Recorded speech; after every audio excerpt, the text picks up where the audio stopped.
माझं नाव जमीला आदिल शाह आहे. मी राहणार घाणेकुंड गवलवाडी. माझं वय 37 आहे.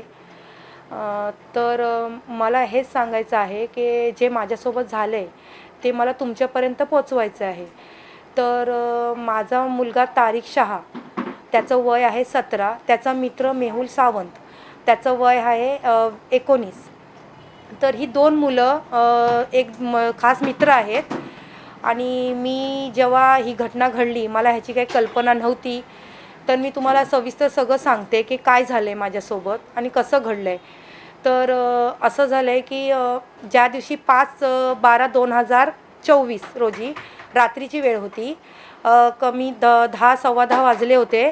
10 सव्वा 10च्या दरम्यान मला माझा मुलगा म्हटला की मम्मी, मी मोबाईलवरती गेम खेळतो आहे बाहेर, आमच्या इथे रेंज प्रॉब्लेम आहे. तर मी म्हटलं बाबू खेळ तू बाहेर, पण लवकर घरी ये, आतमध्ये लवकर ये. तर तो म्हटला हो मम्मी, माझं खेळून झालं की मी येतो. त्याच्यानंतर तो कुठे गेला, त्याला कोणी बोलवलं, कुठल्या मित्राने बोलवलं किंवा कुठल्या मैत्रिणीने बोलवलं ह्याची मला काहीही कल्पना नव्हती. त्याच्यानंतर तो तिथनं निघून गेला बहुतेक ना. मग म्हणजे तर मी 11:30ला 11:34 11:35ला मी त्याला कॉल केला आहे त्याच्या मोबाईलवरती.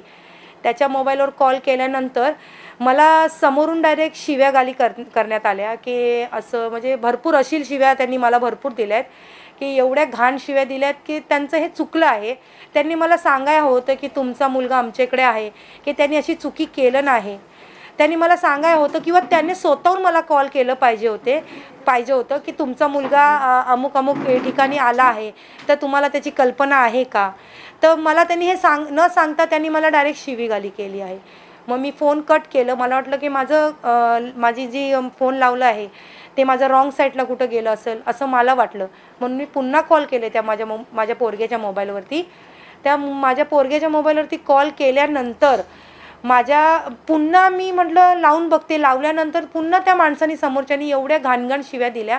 तर मी म्हटलं नेमकं झालं आहे काय, कुठं झालं आहे. ते म्हणतात अमुक अमुक ठिकाणावर झालं आहे आणि तिथं विचारू नको, ह्या अमुक अमुक ठिकाणावरती ये आणि इथं जर नाही आलीस तर तुझ्या मुलग्याला आम्ही सकाळपर्यंत कापून पाठवू. तर मी अशा मनस्थितीतच नव्हती की मी शॉक होती की काय नेमकी झालं आहे. ही लोकं सांगतसुद्धा नाहीत मला.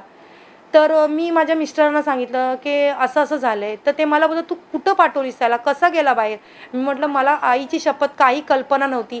मला त्याने फक्त एवढंच सांगितलं की मम्मी मी बाहेर मोबाईलवरती गेम खेळतो आहे. त्याच्यानंतर तो कसा गेला, कुठं गेला, मला काहीच त्याची कल्पना नव्हती. त्याच्यानंतर मग त्यांनी अशा शिव्या दिल्या मला दिल्या भरपूर शिव्या. माझ्या मिस्टरांना फोन दिला तेव्हा त्यांनासुद्धा त्यांनी शिव्या दिल्यात. त्याच्यानंतर मी काय केलं, मला असं वाटलं की आता मला भीती आहे, एवढी शिव्या देतात की माझ्या मुलग्याने काही मोठी चुकी नाही ना केलं. मला अशी भीती होती की ते असे शिव्या देतात त्यामुळे त्यांनी काहीतरी केलं नसेल. म्हणून मी माझ्या भावाला कॉल केला. माझा भाव साजिद सरगुरो यांना मी कॉल केला. मी म्हटलं आज त्याच्या बोलण्यावरती जर त्यांनी काही मोठी चुकी केलं नसेल तर त्याच्या बोलण्यावरनं ती समोरची माणसं समजतील आणि काय आहे ते समोर बसून त्याचं हल निघल. तर त्याच्यानंतर त्याने काय केलं की मी सगळं त्याला माझी परिस्थिती सांगितली की असं असं झालं आहे, मला शिवीगाली केली. ते त्यांनी म्हणतात की तुझ्या मुलग्याला आम्ही भरपूर मारलं आहे, तू जर नाही आलीस तर आम्ही त्याला कापून पाठवू. तर मी भरपूर घाबरले होते. मला सुचत नव्हतं मी काय करू, कोणाला कॉल करू. मी माझ्या भावाला कॉल केला. भावाला कॉल केल्यानंतर भावाने डायरेक्ट 112वरती कॉल केला आहे. 112वरती कॉल केल्यानंतर 112वर कॉल केल्यानंतर ते जे तिथले पिरलोट्याचे जे 2 कॉन्स्टेबल होते त्यांनी लगेच ते ॲक्शन घेतलं आहे. आणि मी तेवढ्यात पिरलोटे चौकी आहे तिथे गेले माझ्या मिस्टरांबरोबर, प्लस ती साक्षी सावंत त्यांच्यासोबत गेल्यानंतर 112ची जी व्हॅन होती ती आली तिथे. ते म्हणतात मॅडम काय झालं. मी म्हटलं सर असं असं मी फोन लावलं तर माझ्या बाबूच्या मोबाईलवर ते मला घाणघाण शिव्या देत आहेत. मला कल्पना नाही तो तिथं का गेला आणि कशा कारण गेला आहे. तर ते म्हटले 112वर म्हटलं कॉल कोणी केलं होतं. म्हटलं माझ्या भावाने केलं होतं. तर त्यांनी आम्हाला घेतलं नाही गाडीत आणि तिथे आम्ही त्या ठिकाणी गेलो. मेटेमोल्ला या ठिकाणी आम्ही तिथं गेलो. आणि तिथे सर गेल्यानंतर तिथे असं वातावरण होतं की मला ते समजत नव्हतं नेमकी काय आहे तिथं आम्ही आमचे 2 कॉन्स्टेबल आणि मी जमीला शाह आणि मेहुल सावंतची आई साक्षी सावंत आम्ही तिथे पोचल्यानंतर तिथे बघितलं ते आमची 2 मुलं तिथं बसलेली होती. आतमध्ये भरपूर 20-40 लोकं अशी जमलेली होती, बाहेर जमलेली होती, घराच्या अंगणात जमलेली होती. तर मी थोडं माझ्या मनात भीतीच होती की माझ्या मुलग्याने केलं काय आहे नेमकी. तर त्याच्यानंतर मग आम्ही सरांसोबत आतमध्ये गेलो. आतमध्ये गेल्यानंतर आम्ही विचारलं, माझ्या तेवढ्यात मी बोलतच होते त्याच्याकडं की नेमकं काय झालं, काय असं विचारलंच त्यांना की नेमकं काय झालं. तर त्यांनी मला वर आवाजातच बोलत होते ते, मला विचारतेस काय असं. तर मी तेवढ्यात माझ्या भावाची एंट्री झाली, शाहीद सरगुरू. त्यांनी विचारलं माझ्या बाबूला की बाबू कोणी मारलं तुला. एवढंच विचारल्यानंतर ते एवढे आउट ऑफ झाले की त्यांनी डायरेक्ट शिव्या गाले केल्यात आम्हाला की आई बहिणीवरनं. ते म्हणतायत तू विचारणार होतोस कोण असा तसं. मग ते डायरेक्ट अंगावर आलेत. अंगावर आल्यानंतर काही म्हणजे सरांनी सुद्धा बोलले की शिवीगाली करू नका, असं करू नका. तर त्यांनी ते काय ऐकलेलं नाही आहे. त्याच्यानंतर ती काही लोक तिथले जी तरुण होते, जे एजेड होते, त्या लोकांनी आमच्या डायरेक्ट अंगावरती मारहाण करायला आमच्या अंगावर आले. अंगावर आल्यानंतर माझ्या भावाला पण काही लोकांनी अशी धरली होती. मी त्यांना वाचवायसाठी गेली तर त्या लोकांनी मला टार्गेट केलं आणि मला एवढी मारली आहे त्यांनी. माझ्या अंगावरची वणणी फेकली आहे, माझ्या कुर्त्याची बटणं अशी कुर्ती धरली त्यामुळे ती बटणं तुटली आहेत, माझा चष्मा गेला आहे तुटून तिथं, माझ्या पायाची चप्पल गेली आहे, माझ्या कानातले गेले आहेत, प्लस माझ्या गळ्याची जी चैन होती ती पण त्या लोकांनी कुठं काय गेली ती मला नाही माहिती, कोणी काय केलं नाही, पण मी ते गेलं आहे सगळं. पण मोबाईल वगैरे माझे जे पडले होते ते तिथल्याच कुठल्या 1-2 लोकांनी मला आणून पण दिलं आहे.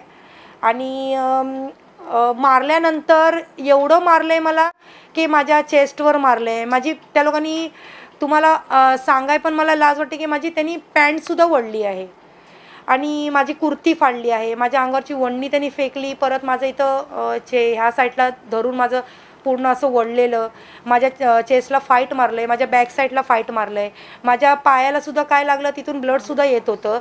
आणि हे एवढं झाल्यानंतर मला त्या लोकांनी तिथला जो तो मुनव्वर बोट होता, मी त्यांना विसरणार नाही, मुनव्वर बोट, मोहम्मद अली आंबेडकर, कामिल घारे, अख्तर घारे, त्यातली ही जी तिघं होती त्या दोघांनी मला एवढ्या जोरात असं धरून फेकलं आहे ना, माझ्या गळ्याला कुर्तं आणि हात धरून अशी फेकलं नाही की मी एवढ्या जोरात आपटली आहे की जो दगड होता तिथं त्या दगडावर मी म्हणजे दगड असा होता आणि मी अशी थोड्या अंतरावर मी म्हणजे आपटताना आणि जीव जाताना माझा तिथं सर वाचला आहे.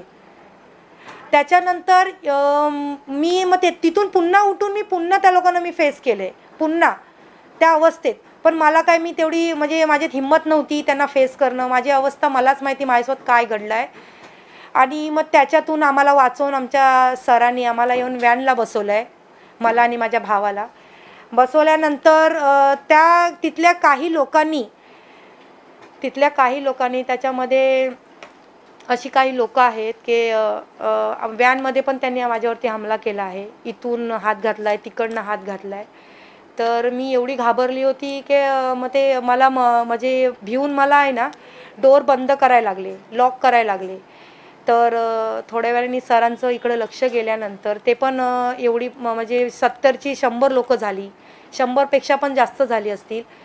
तर त्या लोकांनी मग तांबे जे होमगार्ड होते त्यांना म्हटलं तिथं थांबा मॅडमच्या जोडीला. ते पण त्यांना काय आवरत नव्हते, मग ते ऐकतच नव्हते. त्यामुळे त्यांना कंट्रोल रूमला बोलवायला लागलं. कंट्रोल रूम आले तिथे आणि त्या लोकांनी सगळं शांत केलं तिथं.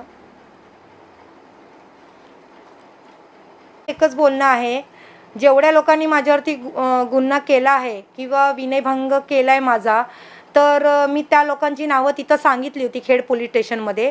तिथे तेव्हा मी 6 नावं सांगितली होती. तर त्यांनी फक्त 3च नावं माझी FIRमध्ये दर्ज केली आहेत, गुन्हा दाखल केला आहे. तर मी सांगितले सरांना की तुम्ही असं का केलं, माझं तुम्ही 6ची 6 नावं घ्यायची. तर ते म्हटले चालेल, तुम्ही पुन्हा स्टेटमेंट द्या, पुन्हा आपण त्याच्यामध्ये दाखल करू नावं. पण मी तुम्हाला सर एवढंच सांगते की माझ्या मुलग्याने चुकी केलं नसेल तर त्याचं असं हे नाही ना की तुम्ही कायदा हातात घ्याल, तुम्ही त्याला अशी मारहाण कराल. त्याच्याने झाली असेल चुकी तर तुम्ही आम्हाला कळवा. तुम्ही प्रशासनाला कायद्यावर तुम्हाला विश्वास आहे तर तुम्ही पोलिसांना कळवा, त्यांना तिथं बोलवा.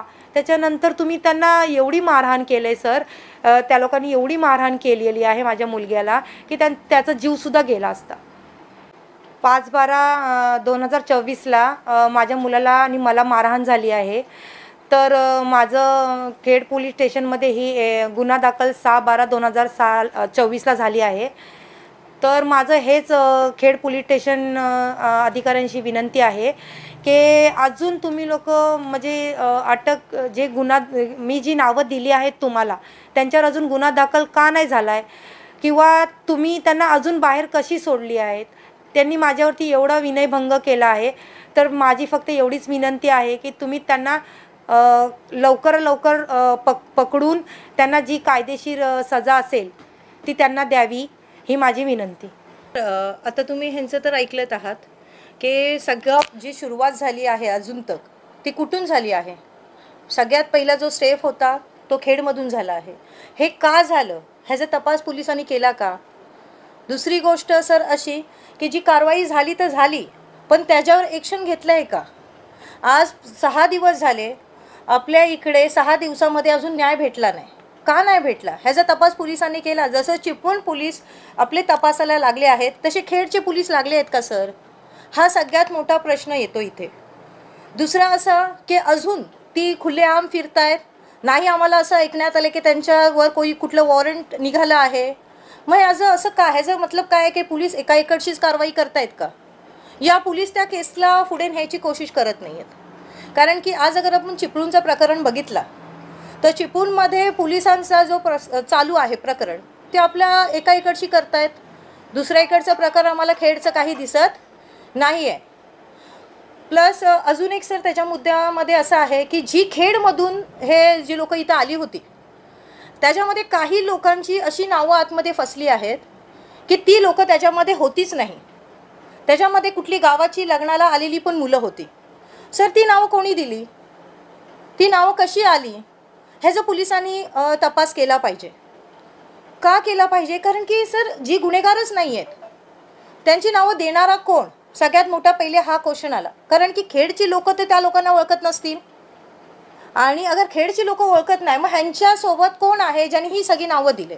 सर राजकारण तुम्ही करा, पण राजकारण एवढं मोठं नको करू की त्याच्यामध्ये तुम्ही जे पिक्चर्स दाखवताय त्याच्यामध्ये काय घडलंय, अस्तित्वात काय झालंय हे तुम्हाला प्रत्यक्ष पताळणं हे खरोखर गरजेचं आहे. लोकांपर्यंत अफवा फैलवणं, लोकांपर्यंत कुठलीही बातमी टाकणं, त्याच्या पहिले समजून घेणं की का कशासाठी घडलंय, कुठे कशापासून हे रोखलं पाहिजे होतं, आणि आज हा मामला इथपर्यंत का आलाय. अजून एक इथे मला गोष्ट सांगायची आहे की जी माझी बहीण आहे त्यांना जे धमकी येत आहेत की तुम्ही केस मागे घ्या, या अदर्स काही धमक्या येत आहेत, हे सर धमक्या देणारे कोण आणि कोणाच्या एवढ्या जीवावर ह्या धमक्या देत आहेत. प्रत्यक्ष ह्या गोष्टीचा पण खुलासा करणं भरपूर गरजेचं आहे. ह्याच्यातून आम्हाला एक गोष्ट अशी कळाली की ह्याच्यामध्ये सर राजकारणचा भरपूर समावेश आहे. ह्यांना कोणाचा तरी एवढा मोठा पाठिंबा आहे म्हणून आज त्यांची हिंमत एवढी वाढली की ते धमक्या पण देत आहेत. सर हे कुठेतरी थांबणं गरजेचं आहे. आणि आता सर आम्हाला उद्यापर्यंत अगर न्याय नाही भेटला तर आम्ही परवा मुख्यमंत्रीपर्यंत जाण्याचा आमचा आहे.